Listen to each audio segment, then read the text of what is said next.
Vamos lá, pessoal, dia 144, mais uma porção da Palavra de Deus. E hoje vamos ler 2 Samuel, capítulo 4, versículo 1, até o capítulo 6, versículo 23. Diz assim: Ao saber que Abner havia morrido em Hebrom, Isbosete, filho de Saul, perdeu a coragem e todo o Israel ficou alarmado.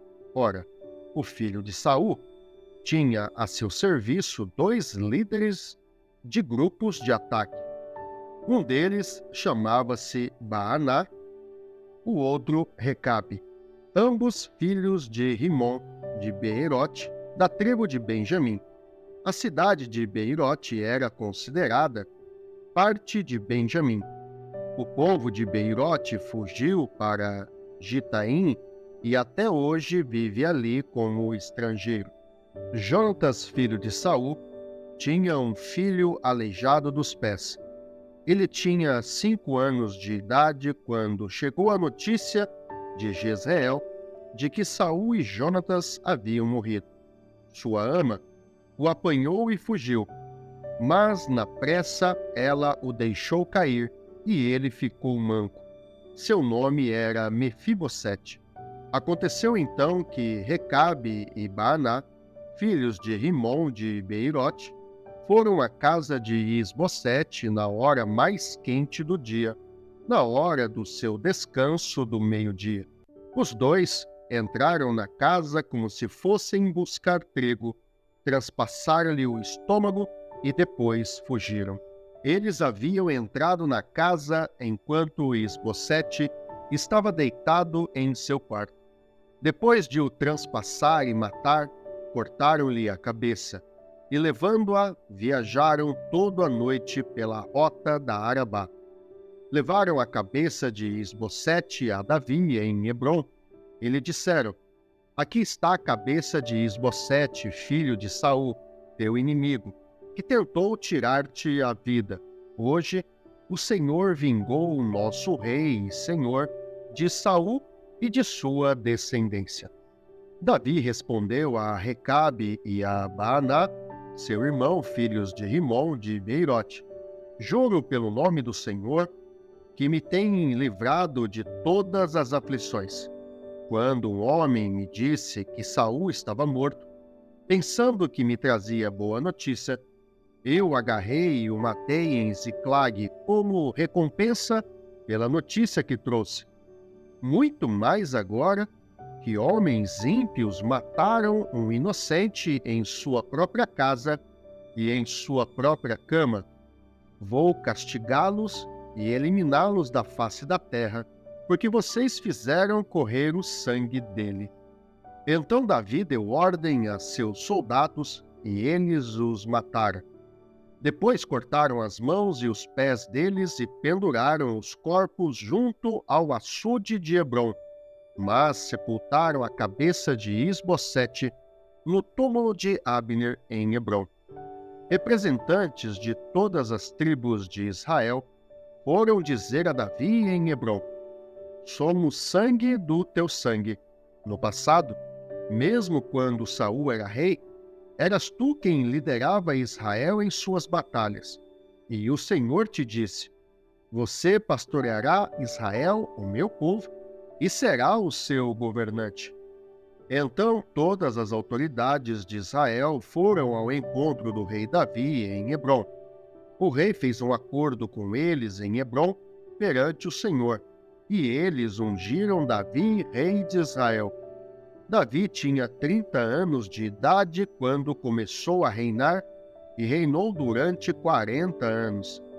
Em Hebrom, reinou sobre Judá 7 anos e meio, e em Jerusalém reinou sobre todo Israel e Judá 33 anos. O rei e seus soldados marcharam para Jerusalém para atacar os jebuseus que viviam lá. E os jebuseus disseram a Davi: Você não entrará aqui. Até os cegos e os aleijados podem se defender de você. Eles achavam que Davi não conseguiria entrar, mas Davi conquistou a fortaleza de Sião, que veio a ser a cidade de Davi. Naquele dia, disse Davi: quem quiser vencer os jebuseus, terá que utilizar a passagem de água para chegar àqueles cegos e aleijados, inimigos de Davi. É por isso que dizem: os cegos e aleijados não entrarão no palácio. Davi passou a morar na fortaleza e chamou a cidade de Davi. Construiu defesas na parte interna da cidade desde o Milo. E ele se tornou cada vez mais poderoso, pois o Senhor, o Deus dos exércitos, estava com ele. Pouco depois, Hirão, rei de Tiro, enviou a Davi uma delegação que trouxe toras de cedro e também carpinteiros e pedreiros que construíram um palácio para Davi. Então Davi teve certeza de que o Senhor o confirmara como rei de Israel e que seu reino estava prosperando por amor de Israel, o seu povo. Depois de mudar-se de Hebrom para Jerusalém, Davi tomou mais concubinas e esposas e gerou mais filhos e filhas. Estes são os nomes dos que lhe nasceram ali: Samua, Sobabe, Natã, Salomão, Ibar, Elisua, Nefeg, Zafia, Elisama, Eliada e Elifelete. Ao saberem que Davi tinha sido ungido rei de Israel, os filisteus foram com todo o exército prendê-lo. Mas Davi soube disso e foi para a fortaleza, tendo os filisteus se espalhado pelo vale de Refaim. Davi perguntou ao Senhor: devo atacar os filisteus? Tu os entregarás nas minhas mãos? O Senhor lhe respondeu: vá, eu os entregarei nas suas mãos. Então Davi foi a Baal-Perazim e lá os derrotou, e disse: assim como as águas de uma enchente causam destruição, pelas minhas mãos o Senhor destruiu os meus inimigos diante de mim. Então aquele lugar passou a ser chamado Baal-Perazim. Como os filisteus haviam abandonado seus ídolos ali, Davi e os seus soldados os apanharam. Mais uma vez, os filisteus marcharam e se espalharam pelo vale de Refaim. Então Davi consultou o Senhor de novo, que lhe respondeu: não ataque pela frente, mas dê a volta por trás deles e ataque-os em frente das amoreiras. Assim que você ouvir um som de passos por cima das amoreiras, saia rapidamente, pois será esse o sinal de que o Senhor saiu à sua frente para ferir o exército filisteu. Davi fez como o Senhor lhe tinha ordenado e derrotou os filisteus por todo o caminho, desde Gibeon até Gezer. De novo, Davi reuniu os melhores guerreiros de Israel, 30.000 ao todo. Ele e todos os que o acompanhavam partiram para Baalá, em Judá, para buscar a arca de Deus, arca sobre a qual é invocado o nome do Senhor dos Exércitos, que tem o seu trono entre os querubins acima dela. Puseram a arca de Deus num carroção novo e a levaram da casa de Abinadab na colina. Uzá e Aiô, filhos de Abinadab, conduziam o carroção com a arca de Deus. Aiô andava na frente dela. Davi e todos os israelitas iam cantando e dançando perante o Senhor ao som de todo tipo de instrumentos de pinho, harpas, liras, tamborins, chocalhos e símbolos. Quando chegaram à eira de Nacon, Uzá esticou o braço e segurou a arca de Deus, porque os bois haviam tropeçado. A ira do Senhor acendeu-se contra Uzá por seu ato de irreverência. Por isso, Deus o feriu, e ele morreu ali mesmo, ao lado da arca de Deus. Davi ficou contrariado, porque o Senhor, em sua ira, havia fulminado Uzá. Até hoje, aquele lugar é chamado Pérez Uzá. Naquele dia, Davi teve medo do Senhor e se perguntou: como vou conseguir levar a arca do Senhor? Por isso, ele desistiu de levar a arca do Senhor para a cidade de Davi. Em vez disso, levou-a para a casa de Obed-edom, de Gate. A arca do Senhor ficou na casa dele por 3 meses, e o Senhor o abençoou e a toda a sua família.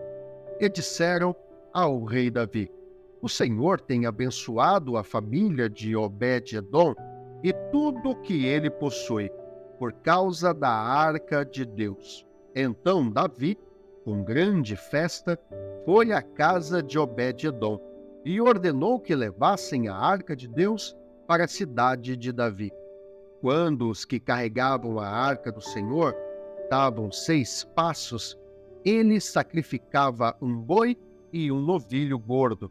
Davi, vestindo o colete sacerdotal de linho, foi dançando com todas as suas forças perante o Senhor, enquanto ele e todos os israelitas levavam a arca do Senhor ao som de gritos de alegria e de trombetas. Aconteceu que, entrando a arca do Senhor na cidade de Davi, Mical, filha de Saul, observava de uma janela, e ao ver o rei Davi dançando e celebrando perante o Senhor, ela o desprezou em seu coração.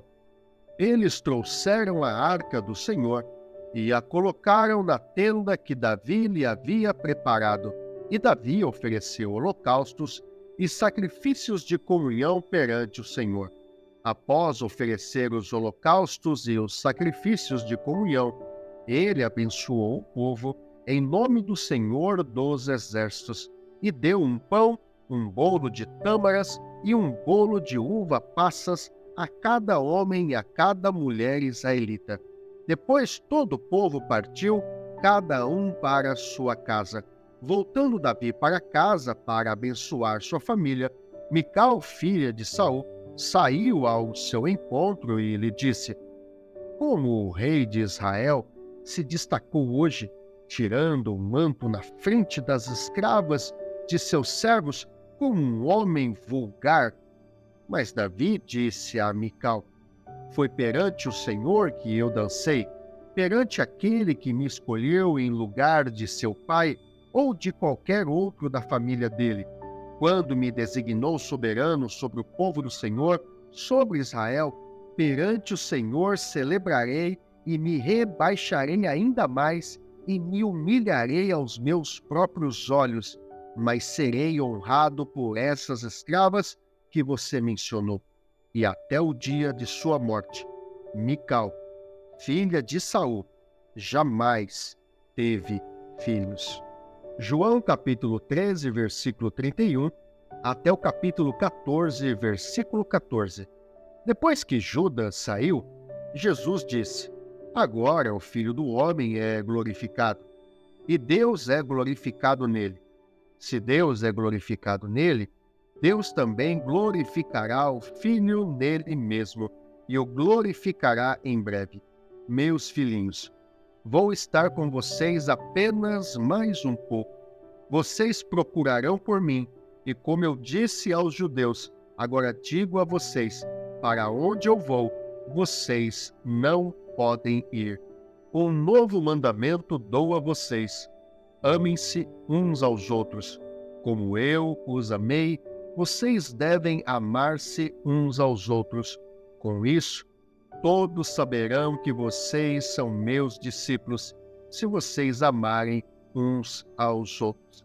Simão Pedro lhe perguntou: Senhor, para onde vais? Jesus respondeu: para onde vou, vocês não podem seguir-me agora, mas me seguirão mais tarde.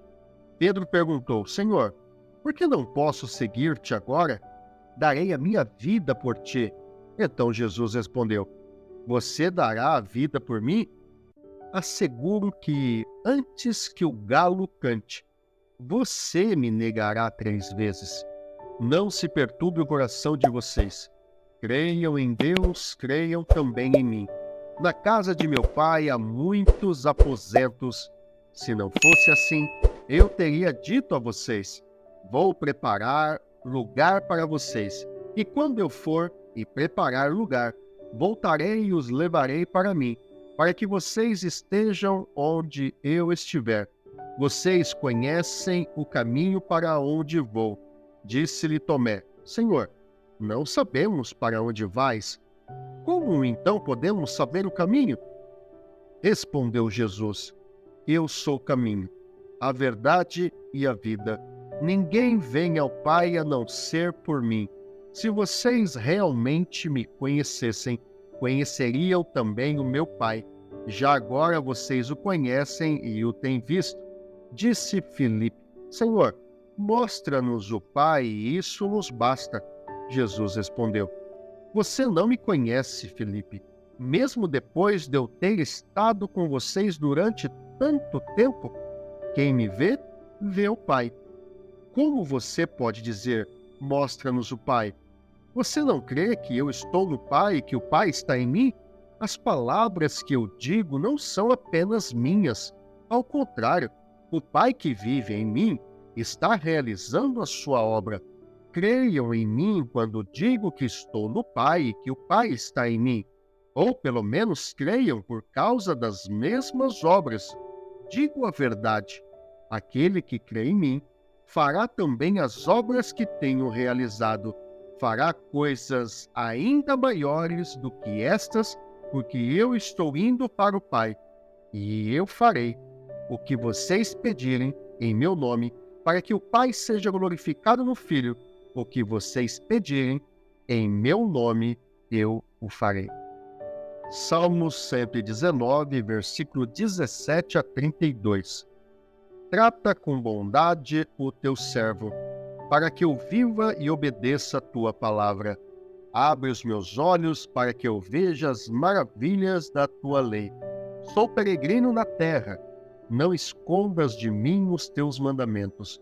A minha alma consome-se de perene desejo das tuas ordenanças. Tu repreendes os arrogantes, malditos os que se desviam dos teus mandamentos. Tira de mim a afronta e o desprezo, pois obedeço aos teus estatutos. Mesmo que os poderosos se reúnam para conspirar contra mim, ainda assim o teu servo meditará nos teus decretos. Sim, os teus testemunhos são o meu prazer, eles são os meus conselheiros. Agora estou prostrado no pó. Preserva minha vida conforme a tua promessa. A ti relatei os meus caminhos e tu me respondeste. Ensina-me os teus decretos. Faze-me discernir o propósito dos teus preceitos. Então meditarei nas tuas maravilhas. A minha alma se consome de tristeza. Fortalece-me conforme a tua promessa. Desvia-me dos caminhos enganosos. Por tua graça, ensina-me a tua lei. Escolhi o caminho da fidelidade. Decidi seguir as tuas ordenanças. Apego-me aos teus testemunhos, ó Senhor. Não permitas que eu fique decepcionado. Corro pelo caminho que os teus mandamentos apontam, pois me deste maior entendimento. Provérbios capítulo 15, versículo 31 e 32. Quem ouve a repreensão construtiva terá lugar permanente entre os sábios.